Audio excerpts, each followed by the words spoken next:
My favorite thing about Sarah Albritton is that almost 20 years ago, she wrote a book called I'm Not Crazy. I'm Just Not You. It captures Sarah, the essence of who Sarah is. She's a coach. She's an author. She's a consultant. She works with chief executives, senior executive teams, senior leaders of companies in the world. And what she does is she flips the script on them, that these high-level leaders have a limiting mindset for how they see the world. And Sarah is not afraid to speak her truth to them. And they trust her. They trust her deeply. Look, she's been an independent consultant and a coach for almost 30 years.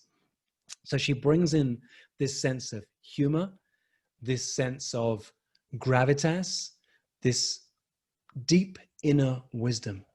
And the three of those things together make her a really extraordinary person. She is always so fun to be around. And yet underneath it, there's always an insight or a challenge to the way that we think in 4PC. So I'm honored to introduce Sarah to you right now. No pressure, by the way, Sarah. They say the worst way that you can introduce a comedian on stage is to say, here is, on stage in a moment, the funniest comedian I've ever met. So no pressure to be funny, but Sarah's just witty from the inside out and never afraid to speak truth to power. Have fun. Thanks, Sarah.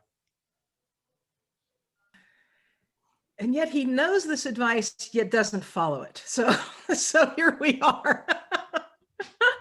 Thank you, Rich, wherever you are. Glad you all are here. And suddenly my screen's got scrambled. Hold on one shake. And let's get going. My gosh, look at all y'all beautiful people. Okay, so we are gonna do a little experiential, a little storytelling. Before we get started though, I'd like each of you to just do a one-word check-in into the chat box, please. Just one word to describe kind of how you're feeling, what's going on.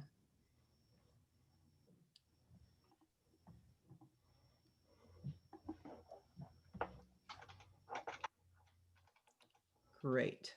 Startled. Nice.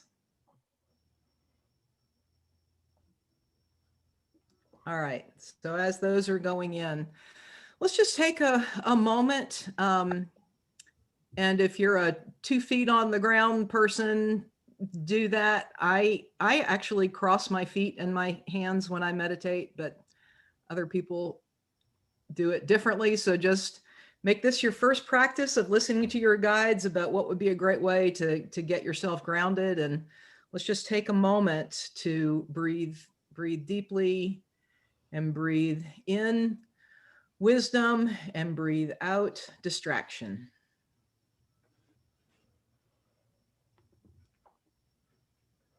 And that's as much for me as it is for you. All right. So my goal today is to essentially invite you into living your truth. So my goal in life these days, my big yes, is to be a living invitation to helping other people see the truth in their own capacity, to the joy of aligning to your own source channel, being the source channel that you are. So I see my role now less as leadership consultant and, wise guru, to be an invitation to a party. I can't force you to attend. And like I used to say when my kids were young teens and teens, my job is to make being a grown-up look like fun. So they want to get out there and do it. And so this intuitive CEO thing is a blast, and it not without its challenges, but I hope to create an invitation for each of you to step into that for yourselves. So the evolution of my relationship with Source has been something like this over the years.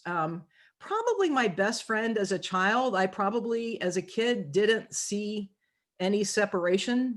Children know what's true. I didn't feel particularly tuned in because I just was it. And, I, looking back, I realized that all my life, people have thought I was this really incredibly powerful person, and I've never known what the hell they were talking about. Um, and I'm realizing literally now, this many days old, that it really had to do with I listened and acted on my intuition in ways that other people didn't seem to do. I watched friends in my teenage years say, "Oh, well, I know, oh, I really should break up with him," but then they wouldn't. And, their life would go in the crapper for 6 months. And I'd be like, "You knew, you said you knew. Why didn't you do what you said you knew?" So there's always been that kind of connection. At some point it it evolved, and this was in a download this morning, so I hope y'all think this is as funny as I do. Um, have people seen the movie Elf?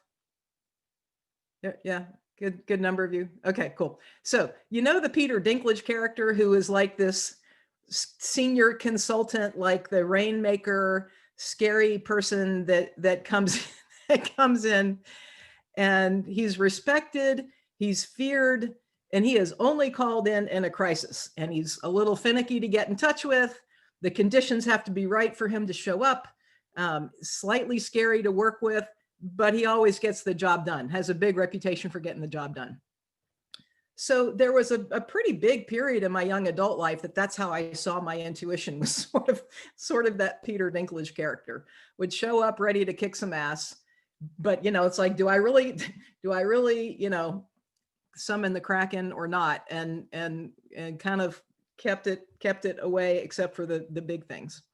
When I was 42 and my kids were 13, 7, and 6, divorce came into my life by my own making. We had all the trappings of what looked like a perfect life. But the intuition started to raise its head in some significant ways. And like, you gotta get out of here. And so throughout that process, I would say my intuition moved from external consultant to sort of senior emeritus board member, sort of always there, always caring, always wise when consulted, but often overlooked in the day-to-day and only kind of brought in for the big things. And so that kept up until just recently, when I just, through a series of events that I'll share with you in a little bit, essentially just started moving toward recognizing unity and integration, that I am, that you are source. You're not connected to source. You don't have access to source. You are source. We are source. I am source. There is no distinction. I was in a intensive with my coach, and I said, yeah, the river's flowing. I get it. I've always known that the source river's there. Totally get that. I've never doubted that. Never doubted that. It's my buckets I don't trust. And she started laughing. She nearly fell out of her chair. She's like, Sarah, you are the river. There are no buckets in this scenario. And I'm like, yeah, but what about all the rocks and the shallows and the twists and the turns and stuff? That can't be good. It's got to be, there's got to be some metric by which I measure how good a river I am. And she's like, Sarah, when have you ever seen any body of water, and a river in particular, that didn't have bends and rocks and rapids and waterfalls and shallows in it? And aren't those the ones that people go to the most? Aren't they the most beautiful ones that people gravitate to? It's like, oh, yeah. She's like, those rocks, those rapids, those waterfalls, that's what makes your unique magic you. And you just have to own that. That's what it is. And she said, and even think about man-made structures that don't have any imperfections, the reflection pools and all that kind of stuff. Really, really, they're only interesting when there's wind creating ripples across the surface. You know, that's when they get interesting, when there's something imperfect about them. So, you know, let's just toss this whole idea of perfection and metrics and all that kind of stuff out the window. So at some point, well, I know exactly when. It was in September of 2018. Catherine Hammond was in the room. We were at a deep dive with Rich, and he did a very cool, but still just a pretty basic goal setting exercise. And he had 10 different kinds of goals, and you were just supposed to stream of consciousness, write things out like should goals, logical goals, step goals, somebody else's goals. And then he said towards the end, if only I could goals, just write down everything. If only you could just write it all down. And be a witch flew out of my pen. And I thought, oh, that's cute. You know, where'd that come from? Haha. But I started feeling really kind of buzzy and sort of like, I kind of wasn't really able to listen much. So then the next step of the exercise was, you know, the sifting and the sorting and the culling things out, and what are you going to do and what are you not going to do and all that kind of stuff. And I sort of thought, okay, that whole witch thing, that'll drop out before this is done. So we go through the questions. Do I want it? Yes. Categorize the yeses into fairy godmother list and project list. Project list. Do I want to invest my time and energy into making it happen? Yes. Do I want to make it a part of my life in the next year? Do I want to make part of my life that in the next year about actively creating this? Yeah. And if this didn't lead to a desired result, would I still be glad I worked on it? Fucking hell. Yes. Yes. Be a witch. It made the final cut. And so then for like a year, I was left in this, but wait a minute. I am an executive leadership consultant. I work with people whose names I can't tell you because it would impact the global economy. I walk into any engagement having interviewed 25 people and done, you know, psychological assessments up one side and down the other. I walk in with an armor and with data and academic research behind me. What's this witch shit? You know, I can't, bleh, you know, how am I supposed to do that? So what do you do if you're natured that way? You buy 20 books and you start studying all this stuff, right? So see Helen laughing. Thank you. So I kept open. I did some reading. I found out that my freaking best friend for 20 years has been practicing witchcraft for 20 years and never told me. And I'm like, damn it, you know? So how did I not know this? So, but I couldn't figure out my way, and I knew this was important. I kept asking, I kept bringing it up in different places. I kept reading, I was sort of tuning in and trying different sort of journaling things, but it absolutely fell into that category of not leading to the desired outcome, but still glad I'm working on it. You know, it's like, okay, I don't know where this is going, but it's interesting. Doesn't seem to be hurting anything. So let's just kind of keep up with it. I was captured. I was curious. So then enter the power of the 4PC circle in August of 2019. We did a game called the Samurai Game. And I had this powerful experience that I really didn't own until about 3 months later. But essentially what I recognized is that when I am projecting energy, cool things happen. And it doesn't require me to be charming. It doesn't require me to be smart. It doesn't require all the other stuff that had become my stock in trade. And it was really powerful. So the next day after the Samurai Game, I speak into this powerful circle, this unfulfilled desire to become a witch or something like it. And Rich kind of smiles and he looks at me and he laughs, and I don't know, there's 20, 22, 23 people in the circle.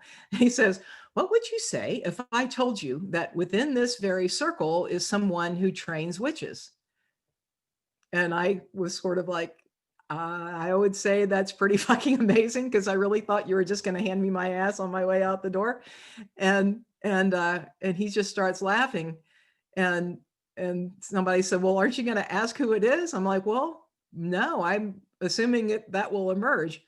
So it turns out a guy many of you know, and I'm not looking at the big screen, so maybe he's here, but Teo is that guy who does these trainings. So, he and I connected after that. And, as powerful as he is, clearly, and as powerful as his work is, still something didn't feel aligned. It didn't feel aligned for me. It wasn't really aligned for him.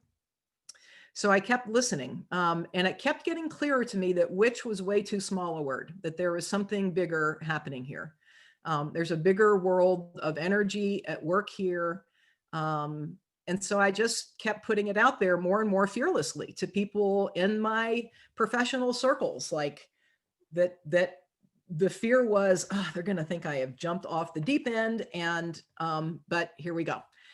So through that, speaking it to trusted people, I found a woman who became my intuitive mentor. I'd never heard of an intuitive mentor before. I didn't know what that was.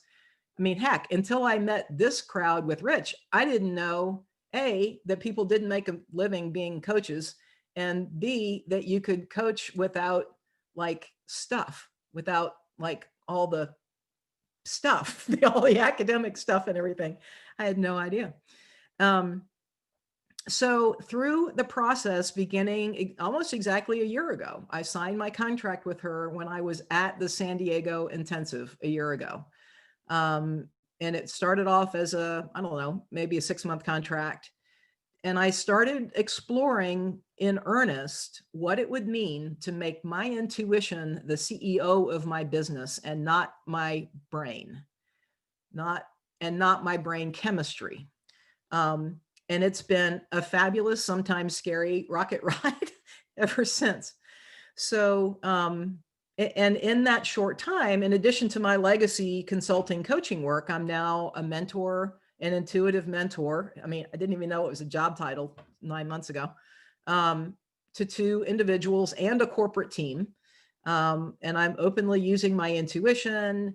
To get me out of my head, she gave me tarot cards to play with, to, like quit being so academic about everything.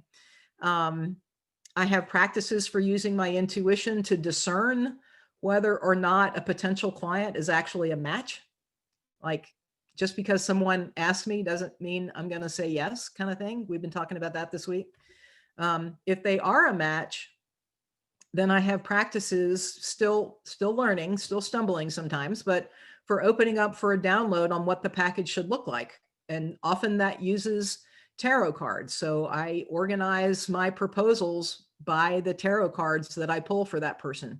And I even like put the graphic of the tarot card in the proposal, to do that. And how to price it.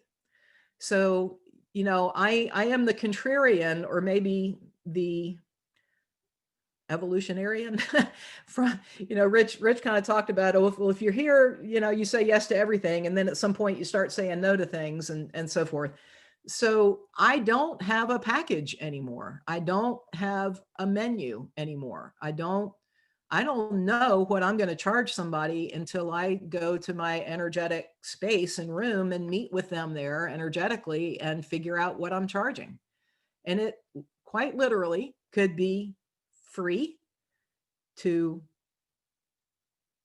$800 to $56,000, and everything in between. I did that for a team, and it was, $104,000 for a team.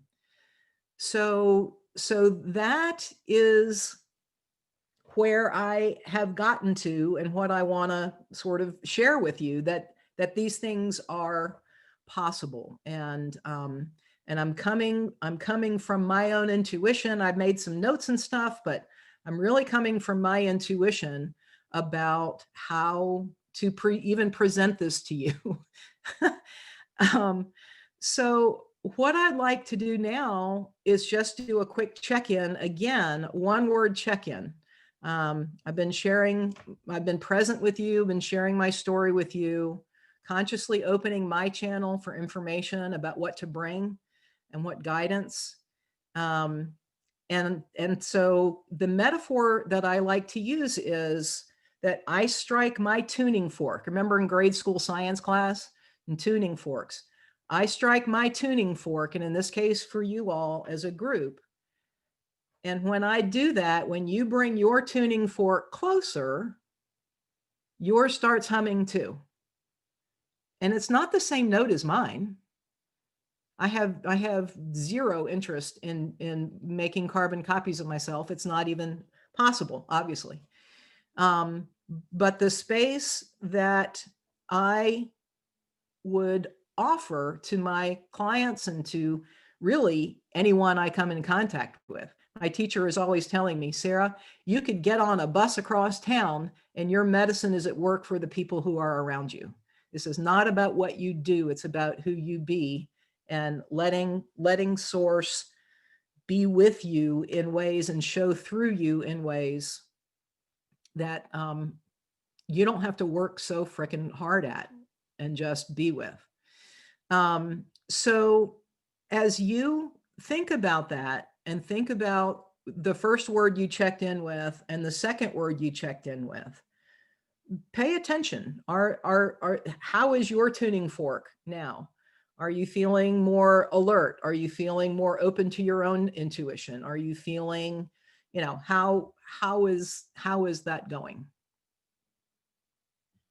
And I am actually going to look over here now. I see centered, surrender, energized, fucking ready, curious, cool. All right, I can't go through and read all that. I'll get distracted. Okay, so the big question that I get from other people all the time is, yeah, that's cool. Yeah, good for you. You're glowing, sure, groovy. But seriously, that's no way to run a business. And how do you tell the difference between brain chemistry, mind, thought, and source wisdom? And many of you are schooled in this more than I, but here's how I understand it. When I say brain chemistry or thought, mostly I'm talking about amygdala stuff, the primitive fight, flight, freeze. And I think of it as we do in this community as the tall poppy syndrome and the parts of your brain that have kept you safe, security guard, the keep you safe detail. It can be really fast. That part of your brain can be really fast and effective at its job. It also can be really sneaky. And it's really good at getting your full attention. Hayden, I'm almost coming to you. And doing whatever it takes to make you feel that it's really the only thing worth paying attention to. I have come to call them pandas, and here's why. Hayden?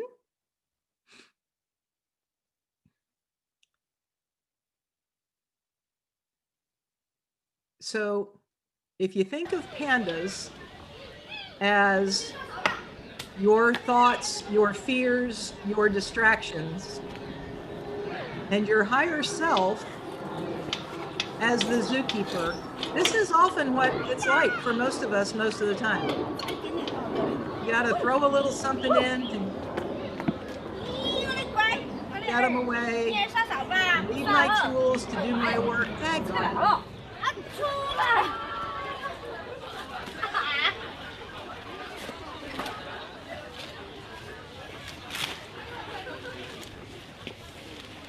You just got all those in there, and now they're going to come climb, get them all out.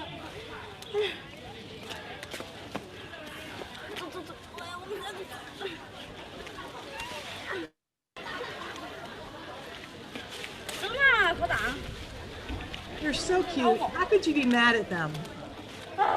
They're just doing their thing.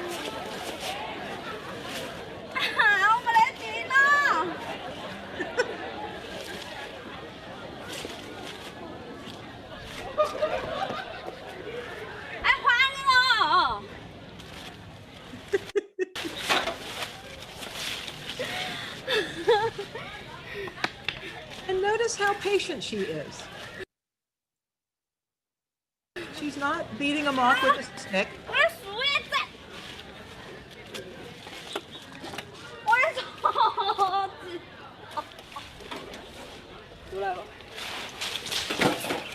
Here's my tool of meditation. Wait, you're playing with it?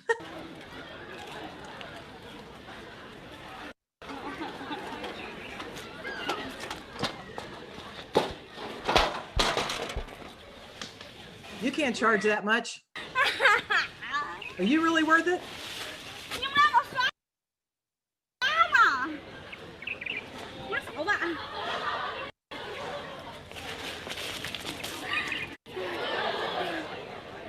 I mean, it's just fucking unrelenting, but they're so cute, and you can't really be mad.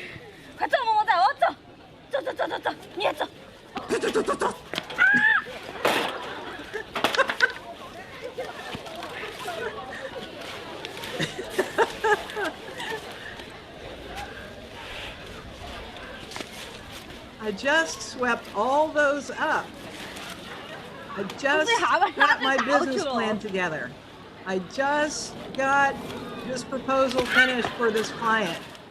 Now you're gonna make me doubt it? Oh my God. Okay, Hayden, thanks. I think we get the gist, right? You know, if they get in the way of your work, they can be distracting. And if you let them rule the roost, you'll never get the enclosure cleaned up and never get fresh water put out. And then, you know, nobody thrives in that situation. And they're doing what comes naturally to them. So, you know, brain chemistry is the same. It's a waste of time to fight it. Your brain is working perfectly when it's telling you to be afraid of things. That's its job. If you are caught up in being scared as shit about stuff, don't think you're stupid for that. It means that part of your brain is working like a Mercedes Benz. The trick is, though, that part of your brain isn't the whole story, but it dresses itself up to look like, you know, a full research report. So as you begin to shift the chemistry and move the pandas out of the CEO seat of your business, they don't go without a fight. And they're always trying to sneak in another door. They're finding another mental basket to turn over and play in. And that's okay too, just be aware. And sometimes they look hell-bent on having their own way. Hayden, have you got that GIF where you can key that up? So sometimes they look like this. Got it? All right. And then finally, here's how I like to think of it now. And in fact, I have this picture pasted in the front of my journal. Hayden, have you got the last one? So this is what it is. Your highest self is the zookeeper. You that you know is pulled between your highest self, and then you've got your egos and your fears. So whenever I kind of get stuck, thanks, Hayden, I just kind of think, okay, who's talking here? Is this the panda talking? Who's talking here? And remember, those of you who work in corporate, you know this to be true. The director of security never reports to the CEO. Never. They are called in on a project basis. And so my job lately has been keeping my brain in the back of my pocket to serve my intuition rather than the other way around. So we've got a couple minutes. We can either do some play if anybody wants to play a little, or if anybody has a question, I'm happy to either do sort of a little channeled coaching with somebody, or I am happy to answer questions about the day in, day out. Who wants to play? Play, play, play. Christine O'Neill, let's let you unmute. Hi, Sarah. Hi, So I have no fun. clue what's about to happen. So tell me what you got. This is so fun. This is like everything that I want, but feel like I don't have. Like like, this is like, yes, got it. How do I do that? Like, and I hate asking how, because, right, like that, I know that's even the panda brain talking, and yet it's still like, how do I do that? So Yeah. So, I mean, would just some kind of discernment tools be useful? Like, if this, then that, if this, then that, would that sure, fill the anything you bill? got. Okay, cool. Because this is one of the first things that came into my, that question of, Jesus, how do you know? How do you know what's what and which is which? So here are my my signs of brain fuckery. Like I know that the brain is trying to re-engage and get control of things. If there's a should involved,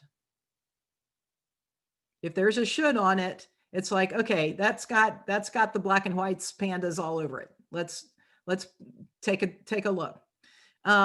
If there, and this one has been really important for me, if there is predator or prey energy on an idea or on a thought about an action, if it's either, oh, I'm gonna crush it, and sometimes it's that giddy, I'm gonna be on top of the world, this will prove this is, yeah, rah, rah, rah. Those are signs that your brain chemistry, your ego is getting a hold of things. Or if it's victim energy, prey, P-R-E-Y energy, like, oh, I can't do that. I'm gonna get eaten alive, or that'll never work, and so forth and so on. Any question that begins with what if is suspect in my mind, right? So, smart people can make a case for, well, what if anything was possible? Okay, fine. But that's not the what if I'm talking about. And I think we all know that, right? That sort of what if. And the ego stuff, like, either this will define me or this will prove something. That is panda infested territory. I think there's not to take that so much of that, and I've trained for a long time in the ego and the what I should do in my corporate life and the whole, and it's like the theory of it, the like how do I let it go? I guess it still feels like yes, and yeah. how do I don't know. So it is what I call the magic in the mundane.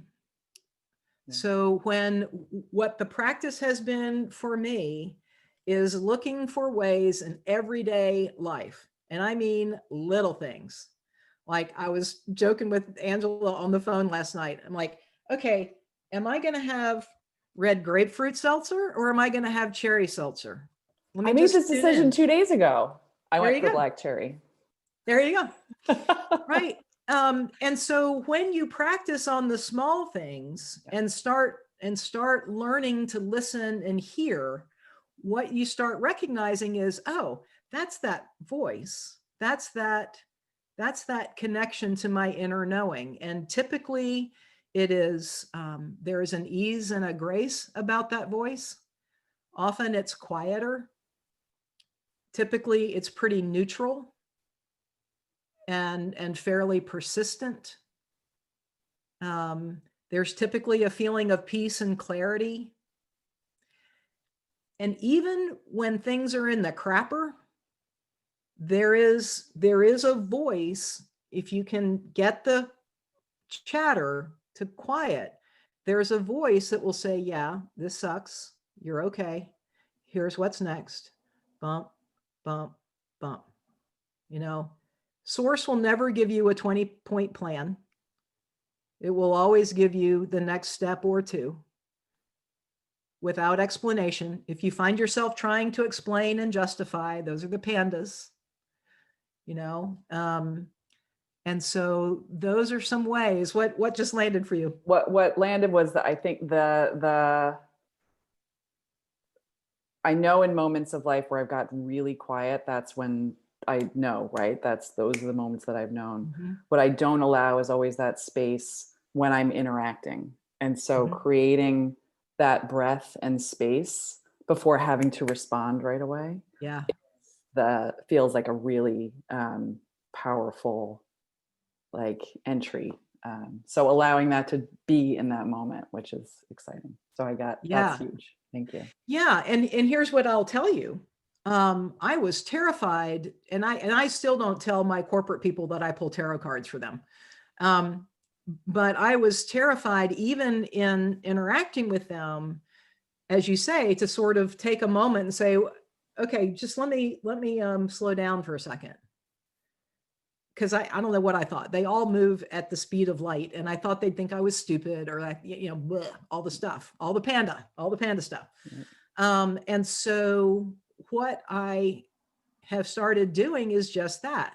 It's like, okay, let's both just take, that's a big question. This is moving fast. Let's both just pause a second and check in and see what emerges. And so both modeling it for myself, but also forcing them to take a little space. Yeah. And it's been pretty amazing, that they haven't, run roughshod over me. Like, I don't have time for that, which is what I thought they'd do. That's what the pandas told me they'd do. Right. But really just being willing to slow down and starting to use phrases like, well, and I act like they already know this, and some of them do, but when I say, well, I think in pictures sometimes, and here's the picture that's popping into my head about this situation. Is this fitting for you? Again, thinking, like I'm gonna put this up there and then duck behind a wall. And every time it's been like, oh wow, yeah, that's really cool. I love it. So I would say, part of my personal mantra is the magic in the mundane. Mm. It is practicing your alignment with yourself, with source, however you want to call it, fully recognizing it's hard to talk about being aligned with source and still understand you are source, right? So, but that's the thing. And then letting source move your bones. Shifting out of I've got to do this in order to be useful. So freeing. I love it. Thank you, Sarah. Yeah. Was that helpful? It's huge. Good. Thanks, Christine. Who else wants to play or ask a question about anything? Well, Sarah, you asked me, before the session to really pay attention to the chat. Mm-hmm. And something that's really jumping out at me at the chat is Jessica. It seems like Jessica really needs to connect with you. That's what my source is saying, is being called to Jessica. All right. Awesome. Hi, Jessica. So I will never be the same woman that I was an hour ago. I am so profoundly and deeply moved by what I've just experienced by you. And I have been waiting my whole life to have somebody affirm the way I have lived. And I've lived it alone for it's my birthday tomorrow, for nearly 37 years. I have lived intuition silently and alone. And today I'm on a new path, because I wrote down in my book today, when I was getting all these pandas coming up, I am an intuitive. I wrote it this morning. I radical witnessing. I am an intuitive. I let source guide me. I am an intuitive coach. I wrote that before this. And it's so deeply beyond permission. It's truth at its absolute, the clearest message I've ever received. And I have to work with you, or I have to speak to you. I have to know these people. I need initiation. This is it. Because all of this stuff was in my head, and I've been trying to do it like a dude. And I've been trying to say this stuff. And I'm going, I wrote today, my husband was helping me with some coaching. He was like, why do you think you're a shit coach? And it was like, I don't have the tools. I don't have the stuff. I don't know what I'm doing. And this, it's like, no, that is not your way. And there are my people. My people are there. And then I step into this power. I'm in my body. I'm in my womb. I'm in my truth. And I'm like, I will serve that. Now, that's what unleashes with permission. I'm not on gallery view. I can only see you, Sarah. But I'm looking at you too, kid. is happening, whatever is happening, I know it's right, and I need to honor that and work with that, because like life changed. Bam. Thank you. Oh, thank you. Well, thanks, Source. Thanks, Source. I love that. Thank you, Jessica. Thank us both, I guess. Yeah. Thank us all. We are all in this room, for damn sure, and on the planet, connected through our hearts.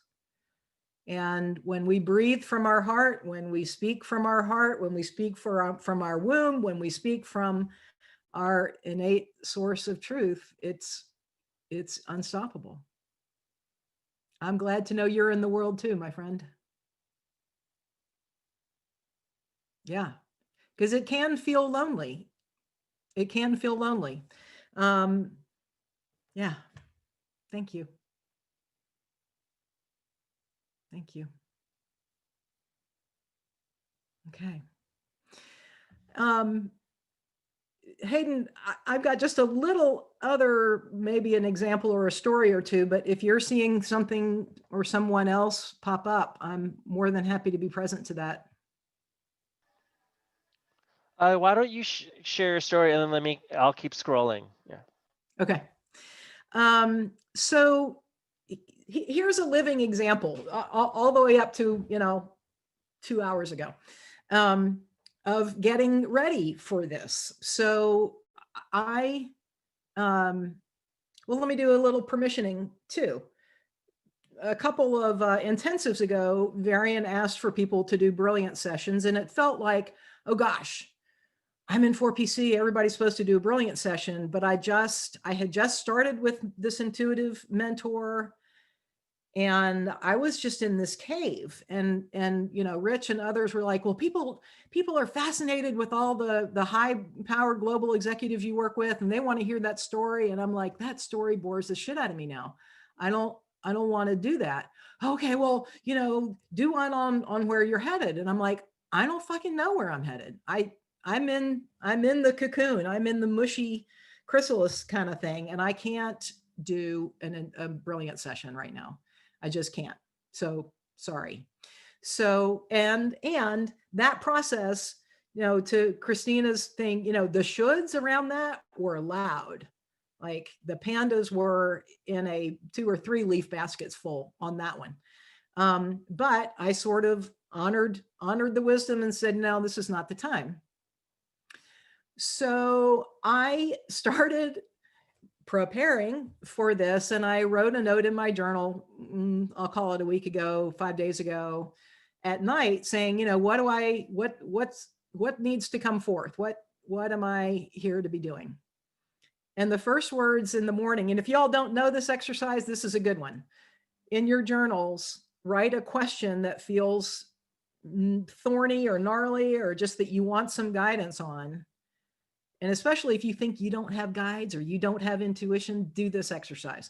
So write yourself a question the night before, and the next morning, before you check your phone, before you check your iPad, if you can stand it before you pee, pull out your journal and read the question again, and then just start writing. If it makes no sense, it doesn't matter, just start writing. And the more often you do that, the more quickly and profoundly the answers will start coming. So I did that, and the first words out of my pen were, everything you need to know is in this book, meaning my journal. I'm like, okay, well, that's nice, but not entirely useful. Can we, it's a lot of stuff in there. Can we narrow that down, please? So I sort of read through some things, and some things were percolating. And then the other day, I guess it was Saturday night, I was like, okay, this is getting closer now, and you need to figure some shit out. I mean, the pandas were in full flow. So like, okay, so I lit a candle and I pulled out a new deck of tarot cards, and they were really kind of slippery and stuff. And I'm shuffling, and for some reason I felt called to pull them. And so I had what's called a jumper. And if you don't know tarot or oracle card stuff, a jumper is a card that when you're shuffling or just messing around, it just kind of flies out of the deck. It's not like an intended part of a pull. And so I had a jumper. And the jumper was this fucking card, the 10 of Swords, which is like scary as shit card. And I'm like, oh, hell no. I am not talking to them about the 10 of Swords. No, that will scare them. That is not what this is about. Hell no, double toothpicks, no. And so I stuffed it back in the deck. And then I start shuffling again. And Hayden, if you've got that other meme that I sent you, we're almost time for that. I shuffle the deck again, and I shuffled, and I cut the cards, and I pulled out the first card. God damn it. It was the 10 of Swords again. And it was like, oh my God. And this happens in tarot life a good bit. And if you can put that meme up, enough that there's a meme about it. Pulls tarot cards. Let me reshuffle. This can't be right. Pulls the same card. Screaming. Okay. So that was me Saturday night. Like, oh God. And then I pull the Hangman. It's like, oh, I can't. Are you? No. Now, and actually, here is the 10 of Swords that I pulled. It's in a different deck. It's a beautiful, much less imposing card. And so I started reading from this. So each deck, each artist, each channeler has a little bit of a different twist on things. And so the 10 of Swords for this person was about painful endings, an opportunity to find deep healing, an opportunity to find hope and resilience. So if I didn't know before, Jessica just gave us a great example of what and why that card was pulled. And to some degree, that's a panda trying to make me justify it after the fact. But nonetheless, I think we've been present to it during the session. While these endings may feel severe in the moment, the most potent seeds of hope are always planted in their place. So should you choose this path, this journey, there are times, I will tell you, it's going to feel like, I don't know what to do. So I think the 10 of Swords is really important. So then I was kind of revisiting my journal a little bit the next day, and I looked at the second page of my journal. And remember, the message had been everything you need to know is in your journal. I looked at the second page of my journal. The very first tarot pull that my teacher did for me had the 10 of Swords in it. And so it was like, okay. And in that case, the way in that reading, it was reversed. So it was upside down like that. And so what my guides told me about that position of that card is, yeah, swords are typically representative of thought, of analysis, of all those things, was that all the things that you have impaled yourself with, all the pandas, all the analysis, all the certifications, all the stuff, now by gravity will start falling out with ease and grace. You just be you, and they will fall out. So there you go. The Hanged Man in this book, and I read this and I thought, okay, Everyone on this call needs to hear this. Surrendering to the will of the cosmos, an intentional pause, reflection, letting go, embracing the new, realigning with your heart and purpose, new wisdom found, spiritual teachings, sacrifice, enlightenment. Flow with it. Divine wisdom spills forth in moments of deep flow, and the hanged man is offering you the chance to look at something from a completely different perspective. When you let go of that thing that's got you stuck, you will make space for new insights and vantages to shift into place. Open your heart to the bigger plan, and you'll inadvertently tap into the whole new framework to see the world. And I thought, okay, thank you. These were the right cards. They scared me, but they were the right cards. And so then all the way down to this morning, I mean, I woke up this morning with another download about a different order. And even that has changed in this process. So my goal has been just to stay present and let come what comes, and just see what happens. So we've got, so we've got a couple minutes left. If there's questions or anything that folks have, I'm happy to give you some stories or examples, but I'm open to questions. Parisa had a specific question. Groovy. Hey, Parisa. Hi there. Hi, love. Thank you so much. This is beautiful. Sarah, I'm wondering how, and you may have answered this, but the word faith bubbled up for me about midway through this conversation. And I'm wondering how source and faith within us are aligned. Like how to, like girding your loins when you're not entirely sure of what the end will be, but you somehow know that you are on this journey. And I know my question is inartful, but it's something about faith and just being aware and present. Yeah. And my brain wants to answer you really fast. So let me just slow down a second and make sure.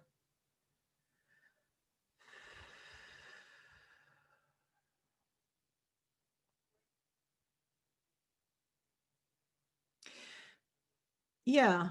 So faith is a word for it. Trust is another word for it. It is trusting what you're hearing and allowing that information to move you to either act or to not act, or to be who you are. Certainly faith is a part of it. For me, faith as a word in our US English dictionary carries a religiosity to it that I don't experience when I think about source. So for me, trusting your guides, alignment, letting spirit move your bones, capture that process maybe a little more clearly. Does that answer your question? Yeah. I think what's striking me is I get messages all the time, and the more I pay attention, the more I get them. Mm-hmm. And it's having the faith that I'm interpreting the right way. And I'm with you. I don't want to attach any kind of religious stuff, but it's like faith, trust, whatever that word is. Mm-hmm. But knowing the difference between a panda trying to influence that versus something is other that is indicating to me that I should absolutely really be listening. Yeah, and that's where that list of, if there's a should involved, if there's obligation involved, if there's predator or prey, you know, victim or perpetrator energy on it, if there's anything about your ego, like, oh, I got to land this client, this will make my business, you know, and getting all up in your head about that kind of stuff. If there's fear, not enoughness, scarcity, any of those flavors on your thoughts are not source. So in the process of my divorce, I went on a silent retreat for a week that I did not know was going to be a silent retreat when I got there. It's a whole nother story. But yeah, those of you who know how much I like to talk, just, you know, get your laughs out now. But I got to meet with a spiritual director who was a nun. I'm not Catholic, and part of my issue was, can I have a relationship with God if I go through a divorce? So, and she sat with me one evening, and I was all, you know, I don't know what to do. I've got small kids, and I think I should do this. This is the right thing to do. And she said, well, how do you feel about that? I said, well, I feel like I want to throw up. And she said, well, where there is confusion, it is not of God. And that small phrase, and you can substitute source, you can substitute wisdom, you can substitute whatever you want. Where there is confusion, it is not of God. That has gotten me through so many things in my life. And the challenge is, the pandas want you to move whether you're clear or not. The challenge is to stay still until the clear message comes through. Well, I told the client I'd get a proposal to them on Monday morning, and it's Sunday night, and I haven't had a download yet. Well, if it's not clear, it's not clear. And if a client doesn't understand that, maybe they're not your client. And, you know, but they pay me big bucks, and I'm supposed to be reliable, and la, la, la, la, la, la, right?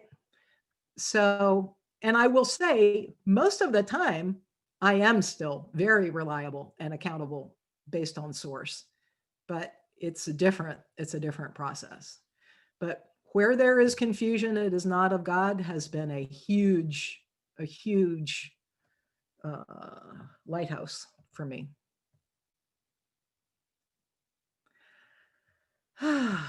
We are at time, my friends. This has been so lovely. I hope it's Sarah, I just want to make sure you saved the chat, and also Jessica, to everyone. The chat's blown up today, so I did save it, but I want to make sure, just as extra insurance, you all know how to save the chat. It's the 3 little dots in the chat box. Push that, and there's a save chat function, and then you'll automatically have the chat saved when I end the call. Beautiful, beautiful. Thank you all for showing up. This has been amazing for me and mildly terrifying at the beginning, but you all made it easy. So thank you. Thank you, Sarah. Thank you so much. Amazing. Amazing. Let's all unmute Thank ourselves you. and send some love to Sarah. Really Yeah. wonderful. Thank you, Sarah. Sarah. Thank you so much. Church. We're good. Yeah. Thank you. Thank you, Love it. Sarah. Thank you.